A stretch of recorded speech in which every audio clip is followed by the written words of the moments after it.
नमस्कार दोस्तों, स्वागत है आपका एक बार फिर से आपके अपने YouTube चैनल कंपटीशन प्रिपरेशन पे। आई होप आप सारे बहुत अच्छे होंगे और अच्छे से पढ़ाई भी कर रहे होंगे।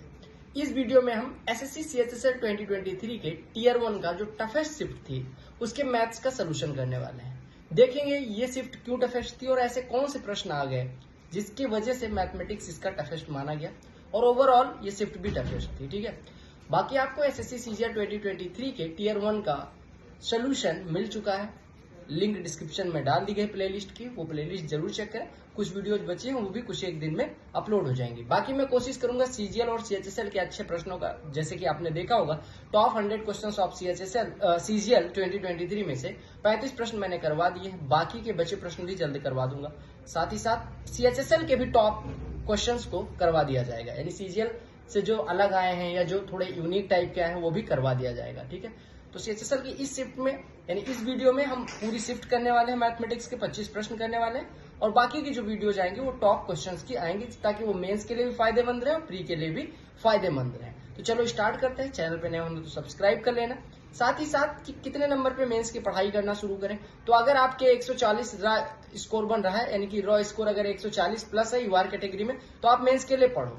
होता है तो बहुत अच्छी बात है, नहीं होता मान लो इन केस नहीं भी होता तो अगले बार के लिए किसी भी शिफ्ट में आपका 140 प्लस रॉ स्कोर है, यूआर से 135 ओबीसी और ईडब्ल्यूएस से 125 एससी एसटी कैटेगरी से 125 120, तो आप अभी से पढ़ना शुरू कर दो। किसके लिए? मेंस के लिए। नहीं होता अगली बार काम आ जाएगा या अगली बार प्री में काम आ जाएगा, और अगर हो जाता है तो मेंस के लिए आप एज जो टाइम बेकार होता है वो बेकार नहीं होगा। तो चलो पहले प्रश्न पे आ जाते हैं और 25 प्रश्नों को 25 मिनट टारगेट करेंगे, कैसे भी प्रश्नों मैंने अभी देखा नहीं है। तो चलो स्टार्ट करते हैं। जैसा कि आप देख पा रहे होंगे सीएचएसएल की 2023 की टीयर 1 की जो टफेस्ट शिफ्ट रही है वो 10 अगस्त की सेकंड शिफ्ट रही है, तो उसी का सोल्यूशन करेंगे। चलो पहले प्रश्न पे आ जाते हैं। देखिएगा, कहा गया एक सर्कल है जिसकी रेडियस 8 यूनिट है, इसमें एक जीवा 10 यूनिट लंबाई की ड्रॉ की गई है। कहा गया परपेंडिकुलर डिस्टेंस क्या होगा कॉर्ड का, परपेंडिकुलर डिस्टेंस क्या होगा कॉर्ड का सेंटर ऑफ सर्कल से, यानी एक वृत्त दिया गया जिसकी कोई जीवा 10 यूनिट लंबी है, यानी ए भी कोई जीवा है जो 10 यूनिट लंबी है। ठीक है, इसका सेंटर कुछ होगा, रेडियस दी गई है 8, यानी कि ये 8 दिया गया। अब आपसे कहा क्या गया कि एक परपेंडिकुलर ड्रॉ करें, यानी कि ये परपेंडिकुलर हो ओपी, तो ओपी की लंबाई पूछेगी। आपको एक चीज़ पता होगा कि सेंटर से अगर किसी कॉर्ड पे लंब ड्रॉ किया जाए, यानी परपेंडिकुलर ड्रॉ किया जाए, तो परपेंडिकुलर जो होगा वो जीवा को बाइसेक्ट करेगा, यानी समद्विभाजित करेगा, यानी ये 5 हो जाएगा, ये भी 5 हो जाएगा। अब ट्राइंगल OAP को देखो, OAP राइट एंगल ट्राइंगल है, ये 8 है, ये दूरी 5 है, तो ये कितनी हो जाएगी पाइथागोरस थ्योरम से, यानी OP इक्वल टू हो जाएगी अंडर रूट में 8 का स्क्वायर माइनस 5 का स्क्वायर, यानी 64 माइनस 25, वर्गमूल कितना हो जाएगा √39। y माइनस 1/y दिया गया, आपको पता है अगर y माइनस 1/y k हो तो y स्क्वायर प्लस 1 स्क्वायर कितना होता है k स्क्वायर प्लस 2, यानी अगर k की वैल्यू 8 है तो 8 का स्क्वायर 64 और प्लस 2 की वैल्यू पूछी गई, यानी 64 2 66। क्या कहा गया, एक ट्राइंगल है STU जिसमें BST पे कोई पॉइंट है और WSU पे कोई पॉइंट है। ट्राइंगल ड्रा कर लो, कौन सा ट्राइंगल दिया गया STU, S ये बिंदु है, T ये बिंदु है, U ये बिंदु है। ST पे कोई बिंदु V है, ये V है, और W बिंदु जो है वो SU पे है, यानी कि VU मिला दो। अब आपसे कहा गया VWUT जो है वो ट्रेपेजियम है। ट्रेपेजियम मतलब कि आमने सामने की दो भुजाएं समांतर, दो भुजाएं असमांतर, यानी ये दोनों पैरेलल हो गई। अब अगर ये दोनों भुजाएं पैरेलल हो गई तो आपको पता है कि ट्राइंगल SBU सिमिलर हो जाएगा STU के, यानी SBU जो ये ट्राइंगल होगा वो ब्लैक वाले ट्राइंगल यानी बड़े वाले ट्राइंगल के सिमिलर हो जाएगा। आपको दिया गया VW रेशियो TU 2:7 है। अब आपको पता है कि अगर VW पैरेलल है TU के तो ट्राइंगल SVW सिमिलर हो जाएगा ट्राइंगल STU के। अगर ये सिमिलर हो गया तो हम इनकी एरियाज का रेशियो कह सकते हैं, यानी ट्राइंगल SBW की एरिया बटे में ट्राइंगल STU की एरिया, ये बराबर हो जाएगा 2/7 का स्क्वायर, इनके करस्पॉन्डिंग साइड की रेशियो का स्क्वायर, 2 का स्क्वायर 4, 7 का स्क्वायर 49, यानी इसका एरिया 4 हो जाएगा और पूरे ट्राइंगल का एरिया 49 हो जाएगा। अब अगर ये एरिया 4 है, पूरा 49 है, तो ट्रेपेजियम का एरिया कितना हो जाएगा 45। अगर ट्रेपेजियम का एरिया 45 है तो आपसे कहा गया था what is ratio of area of trapezium to area of triangle STU। Trapezium की एरिया कितनी है 45, STU की एरिया कितनी आई 49, तो रेशियो कितना हो जाएगा 45:49, 45:49। क्लियर। क्या कहा गया, दीपक कोई बिजनेस स्टार्ट करता है 1,60,000 पूंजी लगा के, पहले साल उसे 10% का लॉस होता है लेकिन अगले साल 5% का फ़ायदा होता है रिमेनिंग इन्वेस्टमेंट पे। उसके बाद फाइनली उसको 25% का फ़ायदा होता है तीसरे साल। तो आपको बताना है ओवरऑल प्रॉफिट 3 साल में उसने कितने का कमाया। देखो अगर 16,000 पे कैलकुलेट करोगे तो भी आसान रहेगा, लेकिन हम 100 पे कैलकुलेट कर रहे हैं। अगर 100 पूंजी लगाई होती तो पहले साल 10% का नुकसान हो गया, यानी कि अब पूंजी बची 90 रुपये की। कहा गया लेकिन फिर उसे 5% का फ़ायदा होता है, यानी 90 का 5% का फ़ायदा होगा, यानी 4.5 रुपये का फ़ायदा, यानी 94.5 पूंजी हो जाएगी दूसरे साल के अंत में। और फिर उसे 25% का फ़ायदा होता है। 25% का फ़ायदा मतलब कि इसका 1/4 का फ़ायदा और हो रहा है। 1/4 का फ़ायदा 94.5 का 1/4, यानी कि 4 से डिवाइड करेंगे, 4 दूनी 8, ठीक है, 1 14, 4 तियाँ 12, 2 25, 4 छक्के 24, 4 दूनी 8, 4 दूनी 4 पंचे 20, यानी 23.625 का फ़ायदा इस पे हुआ। यानी आप अगर ओवरऑल देखो तो उसका अब पूंजी कितनी हो गई 94.5 से 23.625 बढ़ा, यानी कि अब हमारी पूंजी कितनी हो गई 0.125, 4 3 7 1 8, 118 रुपये 125 हो गए। यानी जो चीज़ उसने 100 रुपये इन्वेस्ट करी थी वो 118 रुपये 125 हो गए। यानी ओवरऑल फ़ायदा कितने का हुआ 100 रुपये पे 18.125% का। यानी 100 रुपये पे अगर इतने का फ़ायदा है तो 1,60,000 पे कितने का फ़ायदा हो जाएगा, इतना गुणे 1,60,000 बटे 100, यानी कि गुणे 1600 हो जाएगा। ये दोनों जीरो से यहाँ हट जाएगा, 16 से गुणा कर दो, 16 पंचे 80, हासिल आएगी 8, 16 दूना 32, 8 40, 16 91 16, 4 20, 16 8 128, 2 130, 16 91 16 13 29, यानी 29,000 रुपये का फ़ायदा हो जाएगा। यानी बेसिकली मैंने क्या काम किया कि 10% लॉस, 5% फ़ायदा और फिर 25% फ़ायदा, इसका सक्सेसिव निकाला जो कि आया 18.125। यानी आपको एग्जाम में इनका सक्सेसिव निकालना है, सीधे 18.125, इसका 18.125% निकाल लेना, दैट्स इट। कैलकुलेटिव प्रश्न था। कहा गया ये फॉलोइंग टेबल पढ़ो और आंसर करो। महाराष्ट्र, केरला, कर्नाटका, वेस्ट बंगाल, दिल्ली, आंध्र प्रदेश का टोटल क्या दिया गया है, स्टूडेंट्स अलग अलग सालों में कितने स्टूडेंट हैं ये दिखाया गया है। तो कहा गया in case of which state UT was there a continuous increase in number of students, यानी कि किस स्टेट या यूटी में लगातार बढ़े हैं। देखो अगर हम केरला की बात करें तो 1995 में ही घट गए, यानी केरला खत्म। अगर हम कर्नाटका की बात करें तो यहाँ पे भी अगले साल घट गए, ये खत्म। अगर वेस्ट बंगाल की बात करें तो 500 से 550 पहले साल तो बढ़े लेकिन दूसरे साल घट गए, ये भी खत्म। दिल्ली की बात करें तो एक बार बढ़ा, 2 बार बढ़ा, लेकिन तीसरी बार कम हो गया, यानी दिल्ली भी खत्म। आंध्र प्रदेश की बात करें 800 से 840, फिर बढ़ा लेकिन फिर से घट गया, यानी ये भी खत्म। तो एक ही स्टेट बचा महाराष्ट्र जिसमें लगातार बढ़ रहा है। एक ट्रेडर है जो 5% का डिस्काउंट देता है कैश पेमेंट पे। कहा गया वाट % अबव द कॉस्ट प्राइस, यानी कि अंकित मूल्य जो है वो क्रय मूल्य से कितना प्रतिशत बढ़ा के रखे ताकि उसे 14% का फ़ायदा हो।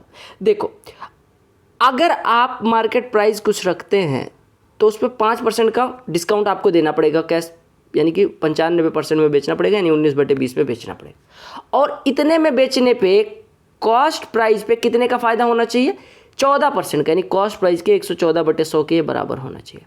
19 से काट दो, 19 छक्के 114, 20 से काट दो 20 2500, यानी कि आप सीधे कह सकते हैं कि कॉस्ट प्राइस का 6/5 गुना है मार्केट प्राइस। यानी कि कॉस्ट प्राइस अगर 5 है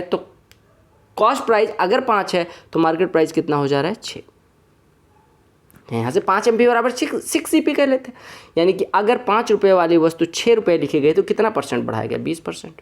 लक्षिता ने एक सोफ़ा सेट खरीदा 25% डिस्काउंट पे।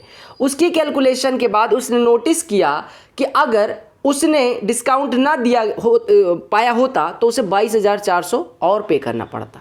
यानी कि कुछ 4x का मान लो सोफ़ा था जिस पे 25% का डिस्काउंट मिल गया, यानी कि x का डिस्काउंट मिल गया। ये x का डिस्काउंट ना होता तो उसे 22,400 रुपये और पे करने पड़ते, यानी x की वैल्यू आ गई 22,400। तो आपसे कहा गया कि सोफ़ा सेट के लिए उसने कितना पे किया, तो 4x लिखा था x का डिस्काउंट, यानी 3x पे किया है, तो x बराबर 22,400, तो 3x बराबर हो जाएगा 67,200। सिंपल सी बात पूछी गई थी। क्लियर। कहा गया एक दुकानदार 13 चेयर 150 रुपये के हिसाब से खरीदता है, 15 चेयर 130 के हिसाब से। एवरेज बताना है। देखो 13 चेयर 150 के हिसाब से तो 13 × 150 इसका प्राइस हो गया, 15 × 130 इसका प्राइस हो गया, टोटल कुर्सियाँ कितनी है आपके पास 13, 15, 28। टोटल मूल्य बटे टोटल कुर्सियाँ ये एवरेज प्राइस होता है, आप निकाल सकते हैं। यहाँ पे हो जाएगा, कॉमन ले लो, 130 कॉमन लोगे तो बचेगा 130, हमने कॉमन ले लिया तो यहाँ पे बचा 15, यहाँ पे बचा 15, तो 15, 15, 30 हो गया, यानी 130 गुणे 30 बटे 28, ये आपका हो जाएगा 3900 बटे 28, 28 इकन्नम 28, ये आपका बचेगा कितना 11, 110, 28 तिया 84, बचेगा कितना 26, 260, 28 नवैया कितना होता है तो 252, तो 139 रुपये के करीब हो जाएगा। ठीक है, अगर ऐसे नहीं करना चाहते, आपने कहा 150 रुपये वाली कुर्सी है और 130 रुपये, मान लो इसका एवरेज x हो रहा है और इनका रेशियो कितना दिया गया 150 और 130 वाली का 13:15। आपने कहा कि इधर होगा x - 130, 150 और 130 का अगर रिजल्टेंट इतना है तो आप क्या हम कहेंगे कि इसका घटाएंगे, 150 में से x घटेगा, 150 - x, इन दोनों का जो रेशियो दिया गया वो 13:15 है, तो क्रॉस मल्टीप्लाई करके बराबर कर लेते हैं, x की वैल्यू आ जाती है। कहा गया कि अगर प्रत्येक साइड क्यूब की बढ़ा दी जाए 12% से तो घटा दी जाए, अगर घटा दी जाए 12% से परसेंटेज डिक्रीज सरफेस एरिया, तो वो सरफेस एरिया जो होती है वो 6 × a² होता है, यानी a × a होता है, यानी कि जो डिक्रीज होगा सरफेस एरिया में वो सक्सेसिव कितने, इस पे भी 12%, इस पे भी 12%, यानी 12% का रिजल्टेंट सक्सेसिव, 12% का जो सक्सेसिव डिस्काउंट होगा या डिक्रीज होगा वो रिजल्टेंट कितना बनेगा 12 + 12 - 12 × 12/100, यानी कि 1.44, तो 12, 12, 24, 24 में से 1 दशमलव यानी कि 22.56% का उसका एरिया कम होगा। ठीक है, कहा गया एनुअल एग्रीकल्चरल प्रोडक्शन एक इंडियन स्टेट का दिखाया गया है जो कि 12,960 है। आपको बताना है मैजे यानी कि भुट्टे का कितना, देखो भुट्टा है 95 degree out of 360 degree, 360 degree बराबर दिया गया आपको 1296, यानी 360 डिग्री बराबर 1296 के बाद 0। ठीक है, 12 से काटो तो 30, 12 से काटोगे 12 × 12 1080, ये 30 ये कटा 1 बराबर 36, तो 95 बराबर कितना हो जाएगा 95 × 36, या आप कह सकते हैं 19 × 180, 19 × 19 361 होता है, उसमें से 19 घटाएंगे 342, एक 0 लगा देंगे, यानी 3420 टन। एसएससी भी कमाल करती है, देख रहे हो क्या क्या पूछ रही है, कौन सी भाषा में a + b + c दिया गया, a² + b² + c² दिया गया, ab + bc + c।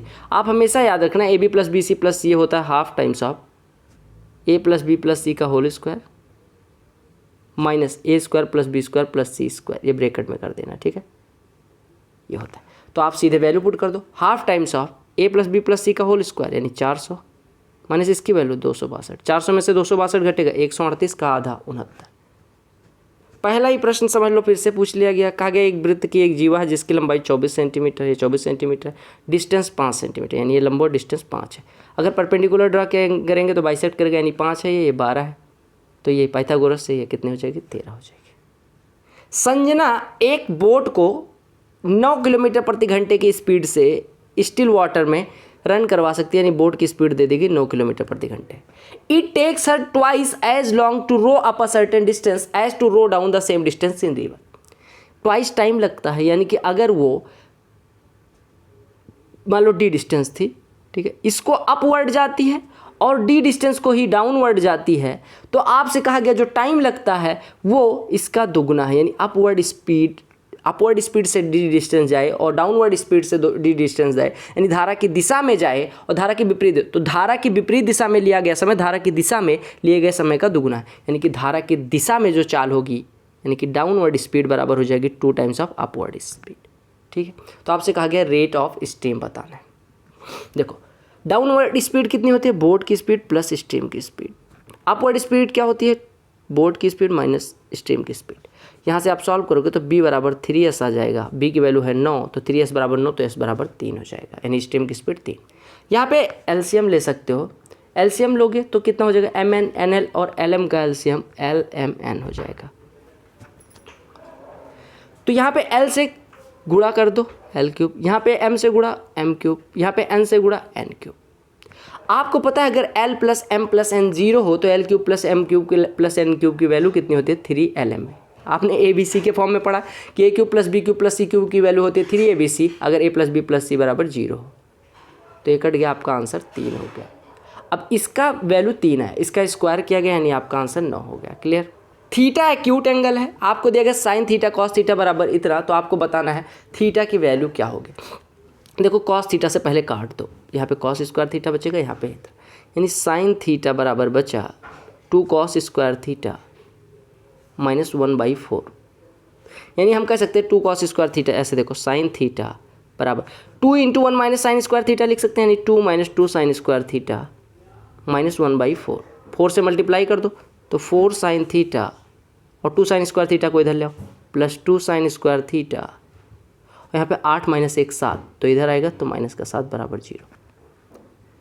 हमने 4 से गुणा कर दिया ठीक है, 4 से गुणा किया तो ये 4 दूनी 8 हुआ, ये 1 हुआ, 8 - 1 7 हो गया जो कि पॉजिटिव में था, इधर लाए तो निगेटिव हो गया। 2 साइन स्क्वायर थीटा, अच्छा ये 8 साइन स्क्वायर थीटा हो जाएगा क्योंकि 4 से गुणा भी तो करा। अब देखो 28 के 2 ऐसे गुणनखंड जिनको घटाने पे 8 है, बताओ पॉसिबल है? नहीं, तो हमें लगाना पड़ेगा श्रीधराचार्य। श्रीधराचार्य महाराज कहते हैं साइन थीटा बराबर हो जाएगा -b, इसको इस फॉर्म में लिख लो 8 sine square theta plus 4 sine theta minus 7, ताकि आपको कन्फ्यूजन ना हो। साइन थीटा बराबर कितना -b, यानी कि -4 plus minus under root b square 16 -4ac, यानी कि -4 × 8 × -7, तो 4 8 32 सत्ते 32 सत्ते, अरे भैया 32 सत्ते कितना होता है 224 बटे में 2a, यानी कि 2 8 16, कितना हुआ -b, यानी कि -b -4 plus minus b square, यानी कि 4 का स्क्वायर 16 -4ac, यानी 4 8 32 सत्ते, कितना हो जाएगा 32 × 7, 7 दूनी 14, 7 या 21 1 22 बटे 2a, यानी कि 2 8 16, तो हो जाएगा -4 प्लस माइनस। अगर हम 16 यहाँ से निकालें तो 4 निकल जाएगा, यहाँ पे बचेगा 1, यहाँ पे 16 से डिवाइड होगा, कितना हो जाएगा 16 1 16, 16 चौको 64, यानी कि बटे 16, यानी आपका -4 प्लस माइनस 4 √15 बटे 16 आया। 4 से काट देंगे तो आपका बचेगा √15 -1 बटे का 4 आंसर हो जाएगा। ठीक है, कहा गया एक मिक्सचर में केमिकल X और वाटर का रेशियो जो था वो 15:9 था। कहा गया 48 लीटर मिक्सचर का निकाल लिया जाता है। अगर 48 लीटर निकलेगा तो 15 और 9, यानी कि 15 ये निकलेगा 9 यानी 24 लीटर होता तो 15 ये होता 9 ये होता, तो 48 लीटर है तो 30 ये निकलेगा और 18 ये निकलेगा। ठीक है, यानी 15x ये था, मान लो 9x ये था, तो 30x निकला है, 18x है। और इसको वाटर से रिप्लेस कर दिया जाता है। वाटर से रिप्लेस करने का मतलब कि हमने 48 लीटर निकाला तो 30 ये निकला, 18 ये निकला, लेकिन हमने 48 लीटर इसमें वाटर ऐड कर दिया, यानी कि अब हमारे वाटर की मात्रा बची 9x + 30 और x मिक्सचर की मात्रा बची 15x - 30, और ये जो रेशियो है 11:13 का है। तो आपको बताना है quantity of water after replacement, यानी 9x + 30 की वैल्यू बतानी है। अगर ये रेशियो इसके बराबर है तो 13 का इधर गुणा 11 का इधर गुणा, 13 × 15 कितना हो जाएगा 195, इधर 99, 195 में से 99 घटेगा यानी 96x बराबर, इधर 13 × 30 है, इधर 11 × 30, दोनों जुड़ जाएगा 24 × 30 हो जाएगा।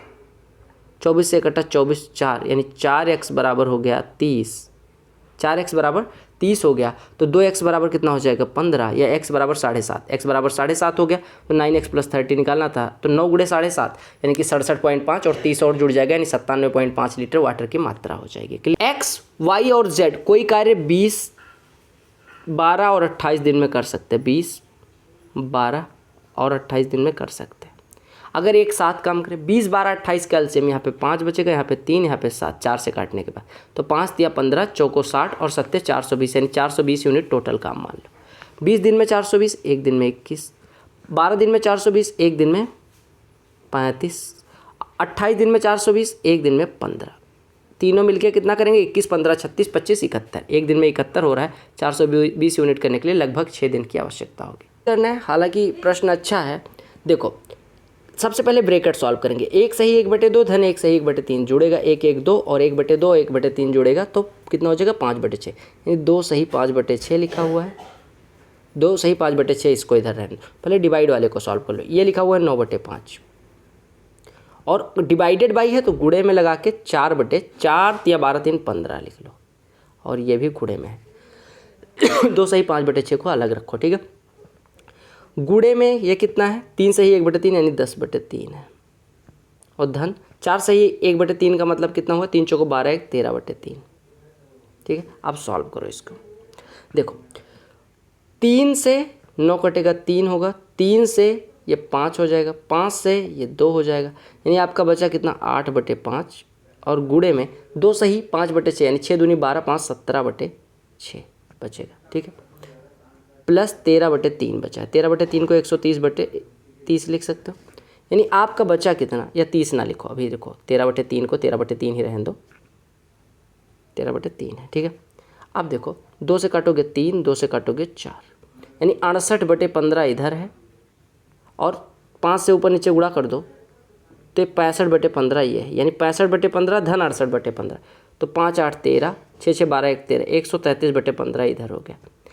यानी ऊपर वाले की पूरी वैल्यू 133/15 हो गई। नीचे सॉल्व करोगे 2/3 गुणे 6/5 हो जाएगा, 2/3 गुणे 6/5 और गुणे 2/3 लिखा हुआ, 3 से 1 कटा 2 हो गया, यानी 2 दूनी 4 दूनी 8/15 इधर लिखा हुआ। बस इसी को सॉल्व करना था। 15 15 कट जाएगा, 8 से डिवाइड करो, 8 1 8, 5 53, 8 छक्के 48, सही 5/8, 16 सही 5/8 उत्तर हो जाएगा। ये जो बार ग्राफ है वो इनकम और एक्सपेंडिचर दिखाता है 5 अलग कंपनियों का। ब्लू वाला इनकम है, एक्सपेंडिचर ऑरेंज वाला। प्रॉफिट परसेंटेज है इनकम माइनस एक्सपेंडिचर बटे एक्सपेंडिचर गुणे 100 इज हाईएस्ट। कौन से कंपनी के लिए हाईएस्ट? देखो यहाँ पे कमाई हो रही है 148 की, एक्सपेंडिचर 122 का, यानी कि 26 का 122 पे फ़ायदा। यहाँ पे अगर हम कैलकुलेट करें 31 का 135 पे फ़ायदा। यहाँ पे 14 और 40 54 का 186 पे फ़ायदा, ठीक है। यहाँ पे अगर कैलकुलेट करें 50 का 170 पे फ़ायदा।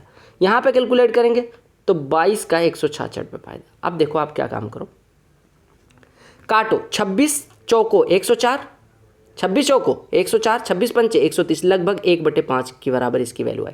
31 पंचे 31 चौको 124, यानी कि 4 दशमलव समथिंग इसकी वैल्यू आई।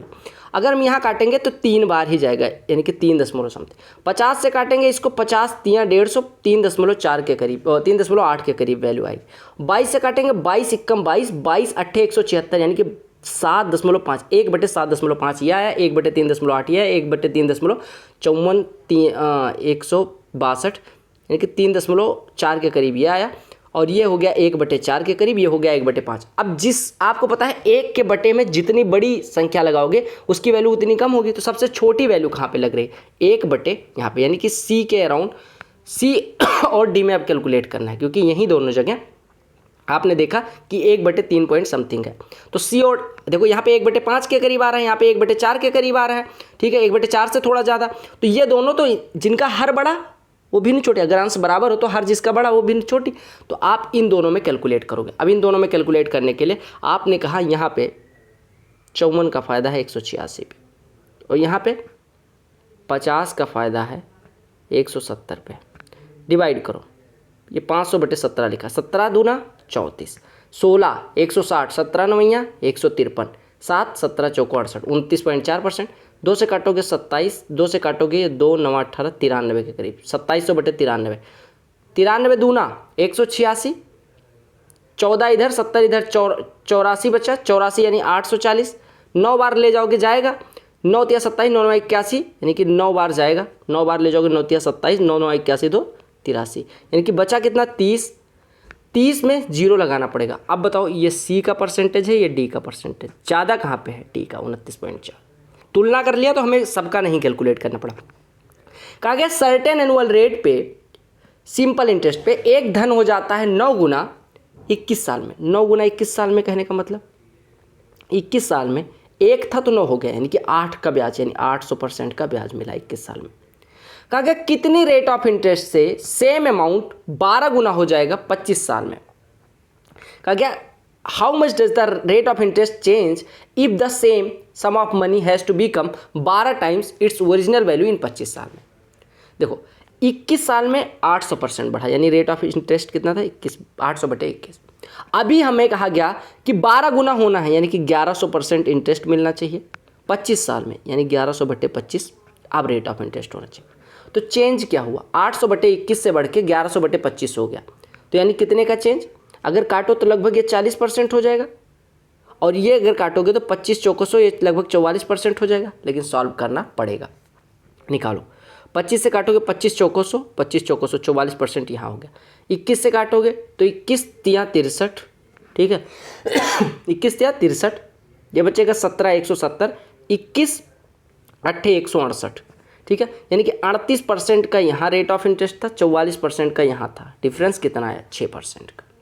आपसे कहा कि tan A बराबर cot B कब होता है, जब A प्लस बी बराबर, tan A बराबर cot B कब होता है, जब दोनों कोणों का योग 90 अंश हो जाए।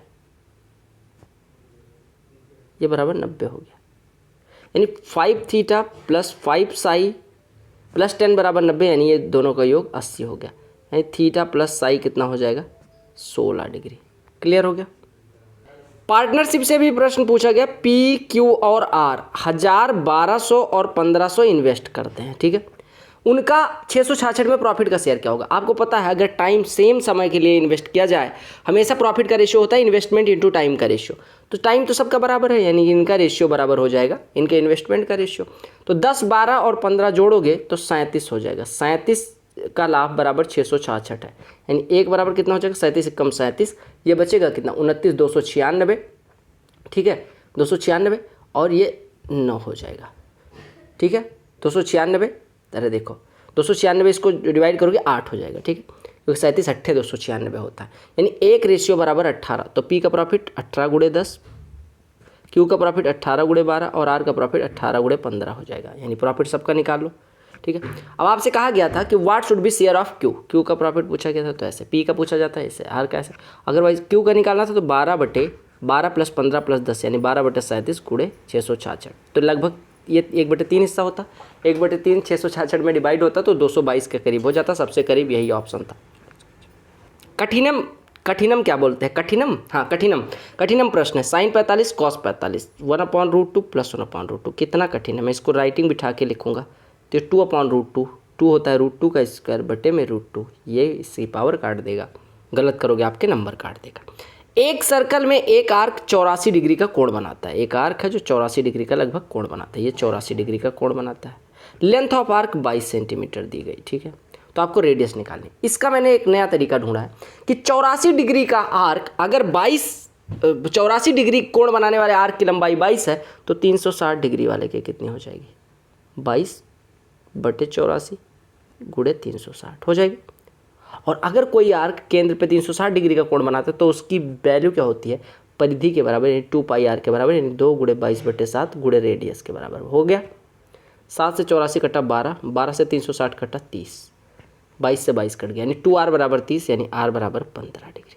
यानी आपको अगर दिया गया कि कोई थीटा एंगल वाले की लंबाई l है तो पहले 360 डिग्री वाले की निकालो, और 360 डिग्री कोण अगर कोई सेंटर पे बनाता है तो वो परिधि होगी, यानी 2πr के बराबर कर दो, रेडियस निकल आ जाएगी, ठीक है। एक शॉपकीपर यानी कि दुकानदार है जो 20% का प्रॉफिट कमाता है डिस्काउंट 10% का देने के बाद मार्केट प्राइस पे। कॉस्ट प्राइस क्या होगी अगर मार्केट प्राइस 6500 पे कितने परसेंट का डिस्काउंट देगा, 10%, यानी 650 कम में बेचेगा, यानी कितने में बेचेगा, 5850 का बेचेगा। 650 मैंने कैसे घटाया, 500 पहले घटा लिया तो ये 6000 बचा, 6000 में से 150 घटा लिया। 5850 में जब वो बेचता है तो कॉस्ट प्राइस पे 20% का फायदा होता है, यानी कि कॉस्ट प्राइस का 5/6 गुना 5850 के बराबर है, इतना सा कहा गया। 6 से काट दो, 6 9 54, 4 45, 6 7 42, 6 5 30, यानी कॉस्ट प्राइस हो जाएगी 975 गुणे 5। अब 1000 गुणे 5 कितना होता है, 5 5000, 25 गुणे 5 125 घटा लो, 5000 में से 125 घटाओगे 4875 कॉस्ट प्राइस हो जाएगा। आई होप आपको सारे 25 प्रश्न समझ में आ गए होंगे। अगर समझ में आया वीडियो को लाइक करना ना भूले, चैनल पे नए होना सब्सक्राइब करना ना भूले, और बाकी टेलीग्राम पे पीडीएफ आपको बहुत जल्द अवेलेबल करवा दिया जाएगा, shift wise, topic wise, Hindi अंग्रेजी दोनों में, तो आप जरूर ज्वाइन करें टेलीग्राम चैनल की लिंक डिस्क्रिप्शन में। Bye bye, take care, love you all the very best for all coming exams. Vande Mataram and Jai Hind.